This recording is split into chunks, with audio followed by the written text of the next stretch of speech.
Hello everyone, this is lesson 7.5, solving number stories. This is 4th grade math.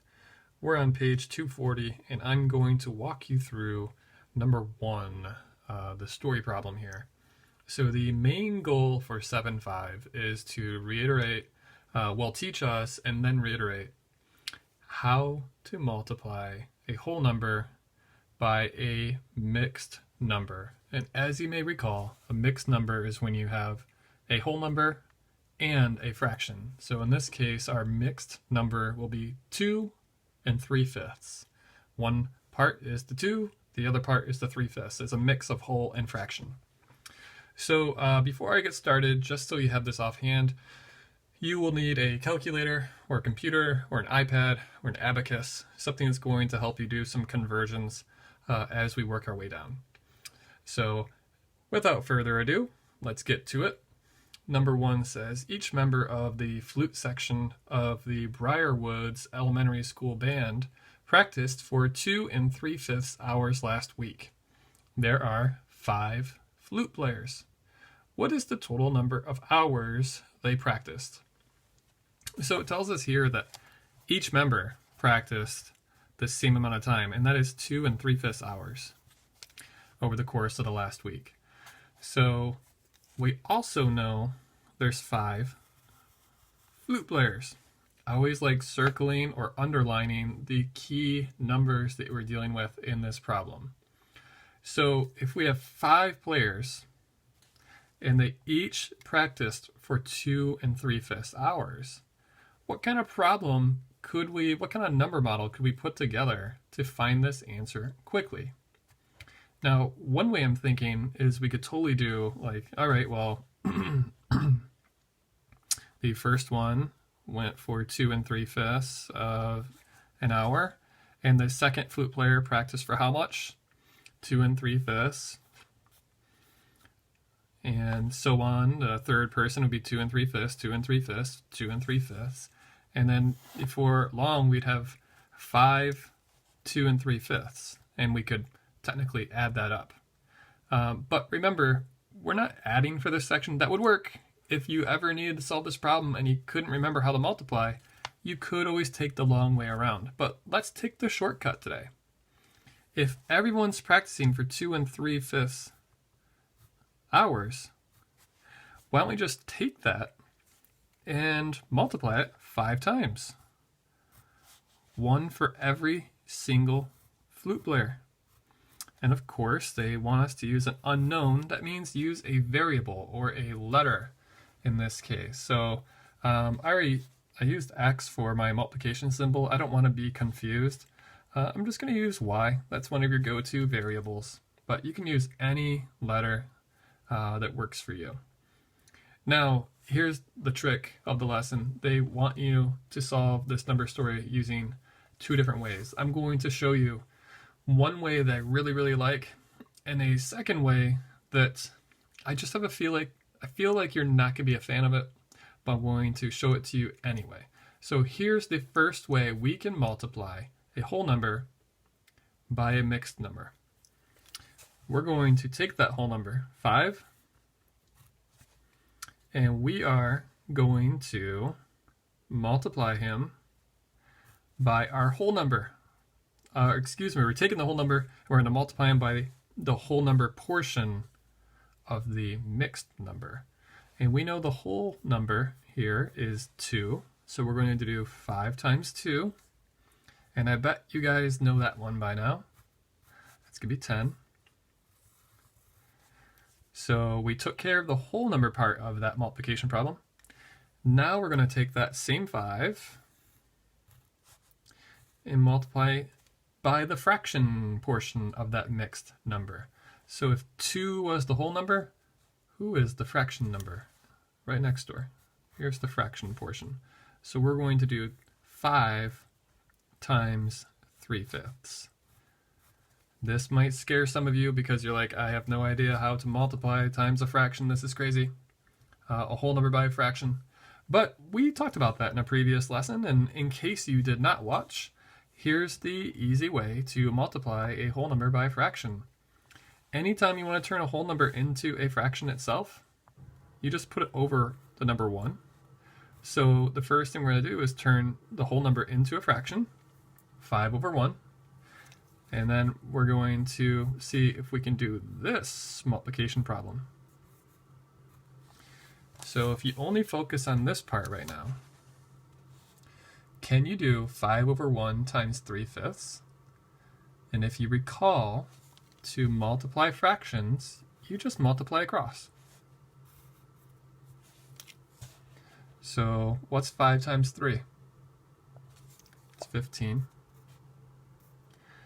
And what is 1 times 5? It's 5. So 5 times 3/5 is the same as 5 over 1 times 3/5, which equals 15 over 5. So here's what you're left with here. You have 10 here, and we have 15/5 here. We basically took this problem down and broke it into sections, right? A whole number section and a fraction number section. So what do you think we have to do with these two numbers, these two answers? We have to combine them. Now watch what we do here. If we were to combine them now, we would have, I'm just going to put this one up here, it would say 10 and 15/5. Ooh, he's kind of running into this guy. But you may notice that 15/5 is what we call an improper fraction. And I'm going to push you to that next level. Let's reduce 15/5 before we call this our final answer. Let's reduce 15/5. And the way to reduce, we're just going to ask ourselves, how many groups of 5 would fit into 15? Basically, how many times can 5 go into 15? What's 15 divided by 5? There's 3 different ways to say the same question. And if you think about it, 5 times 1 is 5, 5 times 2 is 10, and 5 times 3 is 15. 5 goes into 15 3 times. So we can take 15/5 and reduce him to 3 wholes. We're basically saying that if you have groups of 5 here, here's 5/5, 10/5. I'm not sure if this is showing up well with my pencil. Hopefully it is. And 15/5 is basically enough for 3 pizzas cut into 5 pieces apiece. Okay, that's how we got our 3 wholes. So really what we want to do instead of 15/5, we want to just go ahead, let's stick with 3 wholes. And that way when we combine portion 1 and portion 2, what do we get now? We get 13, and what are we dealing with? 13 hours. We get 13 hours total, which looks way better than 10 and 15/5 hours. You know, if you think about it, if you ever told someone, hey, how many hours did they work all together last week? Oh, 10 and 15/5. No, that's kind of zany. So we're going to stick with 13 hours on this one. So that was super complicated, and that took over 8 minutes to discuss and walk you through.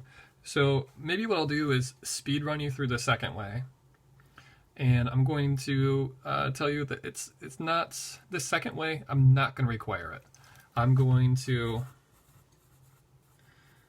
require at least one way, and then make the second way optional if you're watching. Okay, so the optional way is this. So basically we started with 2 and 3/5, right? So the other way you can go with this is to take this mixed number and turn him into an improper fraction to begin with. So if we're dealing with fifths, we have a trick to turn this mixed number into an improper fraction. And the trick is to take the denominator and multiply them by the whole number. So go ahead and do that now. What is 5 times 2? It's 10. And then you're going to add the numerator. So I'm going to repeat that. Take the denominator, multiply them by the whole number, then add the numerator. And if we do that, we get 5 times 2, which is 10, plus 3, which is 13. So your answer, your new numerator is 13, and we're going to keep the denominator what he was to begin with. This whole 5 times 2 plus 3 is to find the numerator. So what we've just done is we've created an equivalent fraction and an improper fraction. The cool thing about this way is now that we've done this, it's really going to be as simple as taking the same whole number, the 5, and now we're going to multiply them by 13/5, which, remember, to multiply a whole number by a fraction, we just turn the whole number into a fraction too. And to do that, you just put them over 1. 5 over 1 is the same thing as 5. So we're going to do 5 over 1 times 13/5, and this is where a calculator will come in handy. If you know your 13s, I'm proud of you. If you don't, that's okay. I'm going to try to do a little mental math in my head. I know 13 times 2 is 26, so that means times 4 would be 52, plus another 13. I think it would be 65, but you may have to check my math on that. So 5 times 13 is 65, and 1 times 5 is 5. So you will notice that we ended up in the same situation we found ourselves above when we finished with 10 and 5/15. Remember that improper fraction?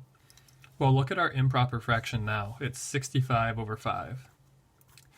Okay, so if we wanted to reduce this, the trick for turning an improper fraction into a standard fraction or even a whole number is to take the numerator and divide him by the denominator. Remember, we did that for part B. We said 15 divided by 5 is 3. Except this time we're going to do 65 divided by 5. And that may seem overwhelming, but we do know that 50 divided by 5 would be 10, right? Because you could fit 10 5s into 50. So we could take the 10 and then count up from there. So 55 would be 11 5s. 60 would be 12 5s. 65 would be 13 groups of 5. So you'll notice that we reduced and ended up at the same answer that we had for the first way. I didn't realize they're both a part of part B. So the first part of part B. Again, I'm going to require at least one way, but the second way is your choice. Now, we seem to have come comfortably to the correct answer, which is 13 hours, but this is where I'm going to throw one more piece at you.